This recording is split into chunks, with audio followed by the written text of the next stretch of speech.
जय हिंद। आज मैं आपको मध्य प्रदेश का अपवाद तंत्र के बारे में पढ़ाऊंगा। मध्य प्रदेश के अपवाद तंत्र को 6 भागों में बांटा गया है। मध्य प्रदेश के अपवाद तंत्र को 6 भागों में बांटा गया है, जिसमें नंबर पहला है गंगा यमुना अपवाद तंत्र।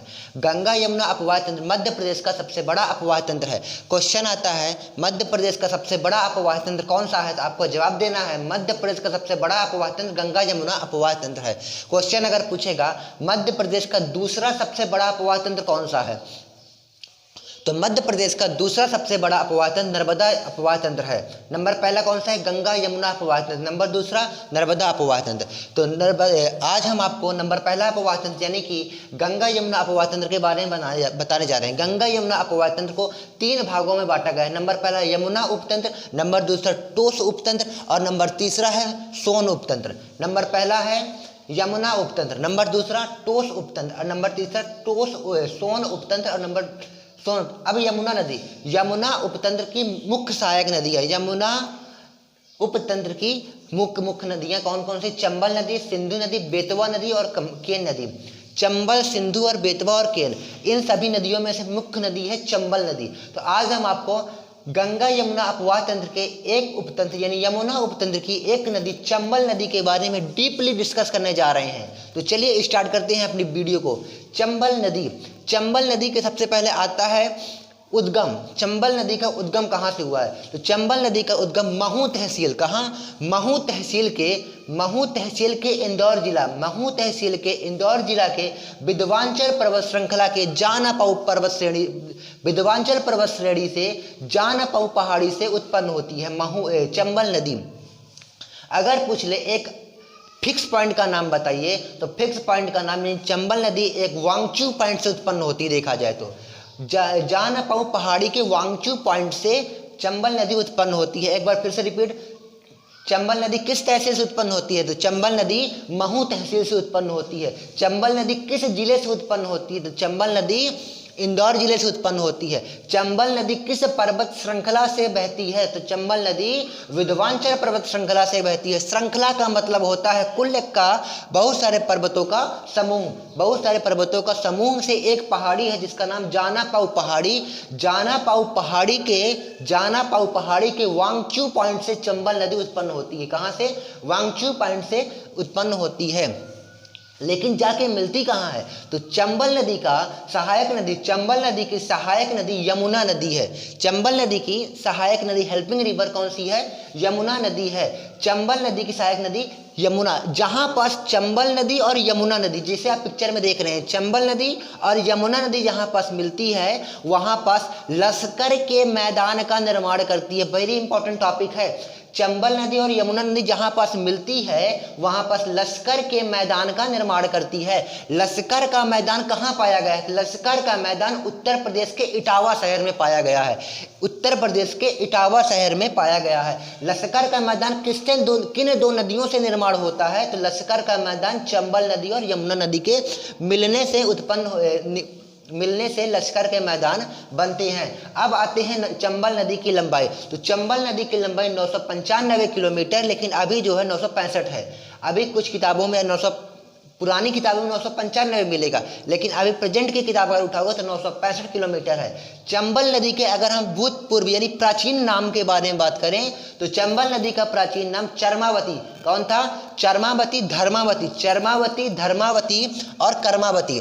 और एक नाम और चंबल नदी का है जिसका नाम राजा रंतिदेव की कीर्ति, राजा रंतिदेव की कीर्ति। तो प्राचीन नाम कौन कौन सा है, चरमावती, धर्मावती और कर्मावती। चरमावती, धर्मावती, कर्मावती और राजा रंतिदेव की कीर्ति के नाम से चंबल नदी को जाना जाता है। क्वेश्चन अगर आता है चंबल नदी को किन नामों से जाना जाता है, 3 ऑप्शन कुछ और रहेंगे, लेकिन आखिरी में रहेगा राजा रंतिदेव की कीर्ति। तो आपको लगाना है राजा रंतिदेव की कीर्ति। अगर क्वेश्चन घुमाता है तो आप मत घूमना, अगर क्वेश्चन घुमाए तो 5 ना घूम जाया।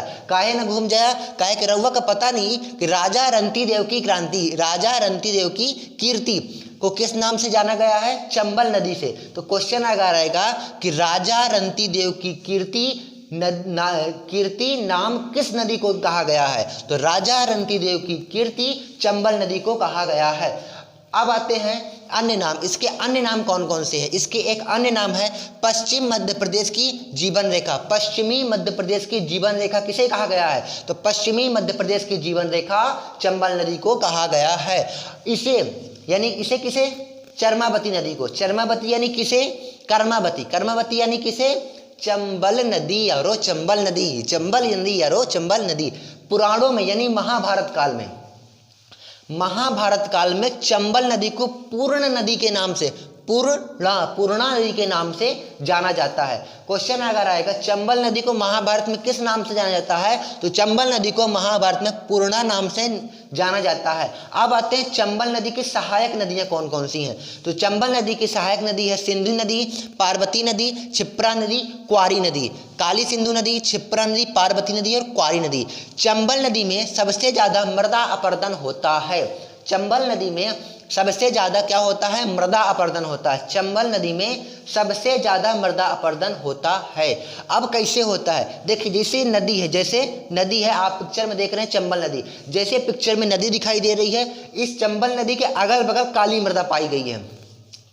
क्वेश्चन ये भी बन सकता है कि चंबल नदी के किनारे कौन सी मृदा पाई गई है? तो काली मृदा। तो चंबल नदी के किनारे काली मृदा पाई गई है और काली मृदा जो है अत्यधिक जल का अवशोषण करती है, जिससे कांपू कांपू बन जाता है और जब बहाव आता है तो उस कांपू सहित बहाकर ले जाती है, जिससे अधिक बड़ी बड़ी खाई का निर्माण हो जाता है। और ये गुंडों और ये लुटेरों के रहने का स्थान भी है चंबल नदी।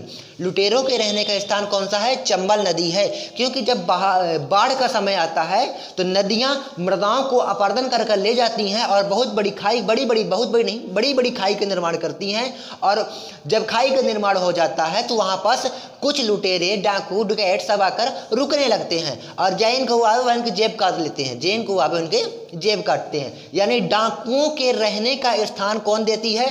चंबल नदी देती है। चंबल नदी को किन नामों से जाना जाता है? चरमावती, धर्मावती, कर्मावती, राजा रांतिदेव की कीर्ति के नाम से जाना जाता है। चंबल नदी में बड़े बड़े घड़ियाल, मगरमच्छ के बड़ा भाई घड़ियाल रहता है। चंबल नदी में क्या पाए गए हैं?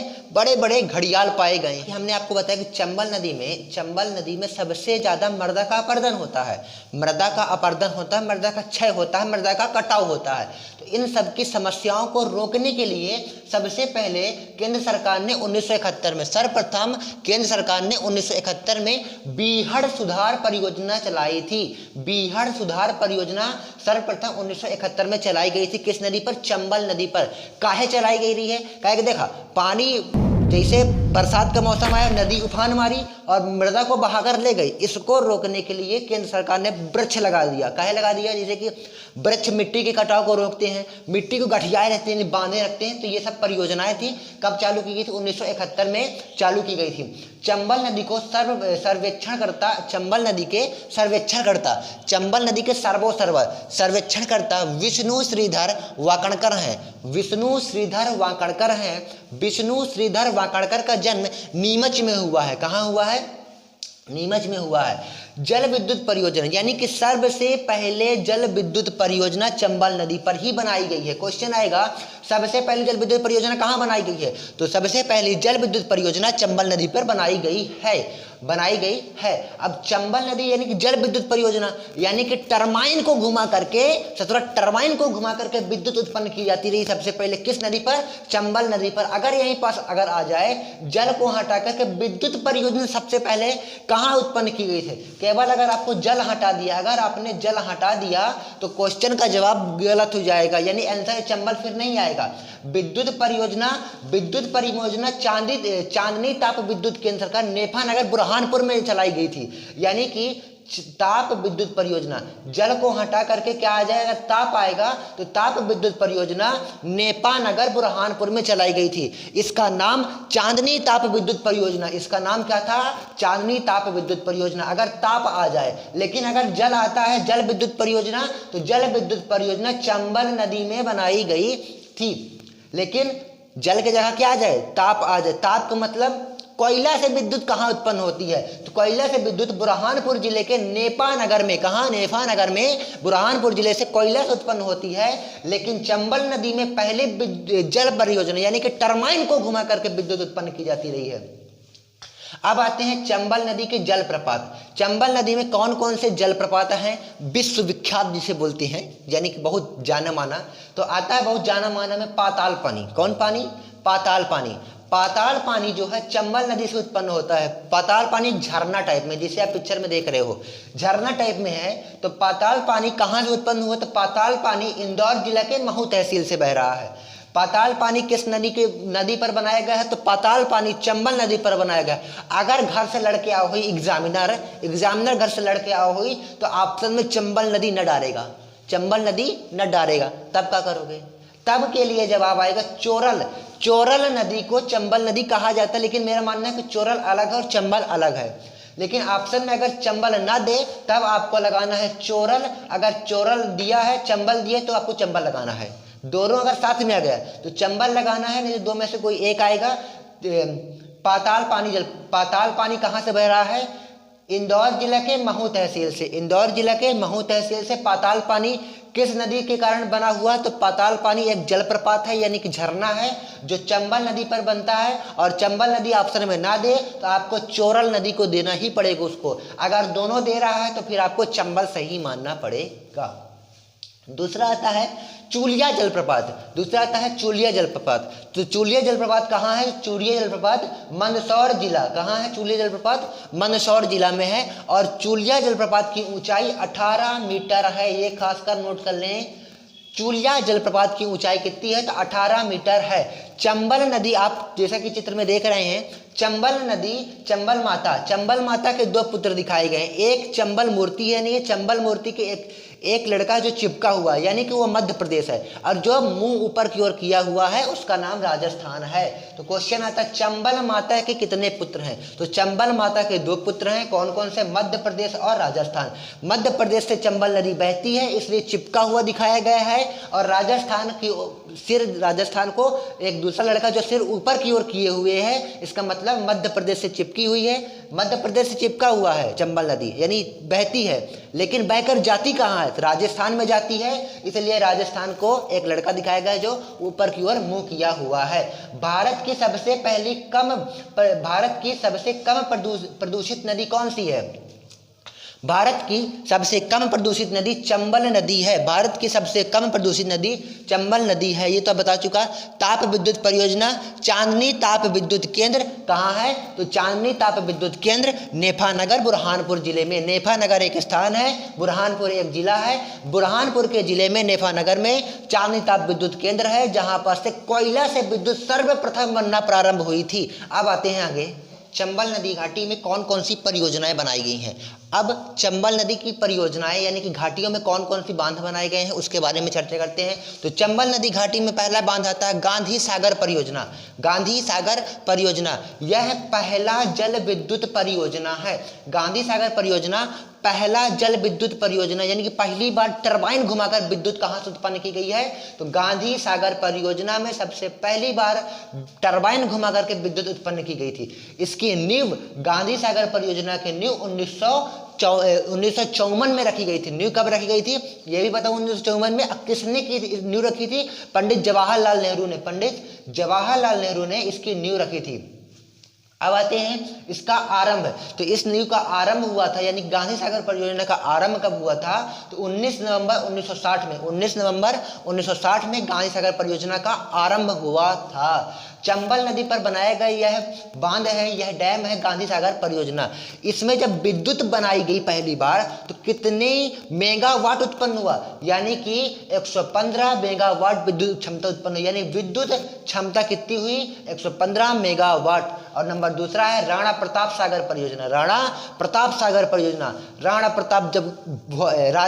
प्रताप के भाला, यह भाला फेंकर दुश्मन के छाती चीर देते रहे। तो राणा प्रताप सागर परियोजना कहाँ स्थान है? स्थान चित्तौड़गढ़ राजस्थान। स्थान कहाँ पूछेगा? चित्तौड़गढ़ राजस्थान में राणा प्रताप सागर परियोजना चलाई गई थी। इसकी स्थापना 1964 में की गई थी। स्थापना 1964 में की गई थी। इसकी विद्युत उत्पादन क्षमता सबसे अधिक 172 मेगावाट, 172 मेगावाट। जिस तरह महाराणा प्रताप में बहुत शक्तिशाली रहे हैं, उसकी पावर क्षमता यानी विद्युत उत्पादन, इस डैम की विद्युत क्षमता भी कितनी है? 172 मेगावाट, 172 मेगावाट। और नंबर तीसरा चलते हैं, जवाहर सागर परियोजना। जवाहर सागर परियोजना को कोटा बैराज के नाम से जाना जाता है। ऑप्शन अगर क्वेश्चन आएगा जवाहर सागर परियोजना को किस नाम से जाना जाता है, तो जवाहर सागर परियोजना को कोटा बैराज के नाम से जाना जाता है। अगर पूछे इसका स्थान कहाँ है, इसका स्थान राजस्थान में कोटा, राजस्थान के कोटा में है। इसका स्थापना कब हुई? इसकी स्थापना 1971 में हुई थी। विद्युत उत्पादन क्षमता कितनी करता है? तो विद्युत उत्पादन क्षमता 99 मेगावाट करता है, 99 मेगावाट करता है। तो आज मैं आपको चंबल नदी पूरी तरह पढ़ा चुका हूँ। जय हिंद।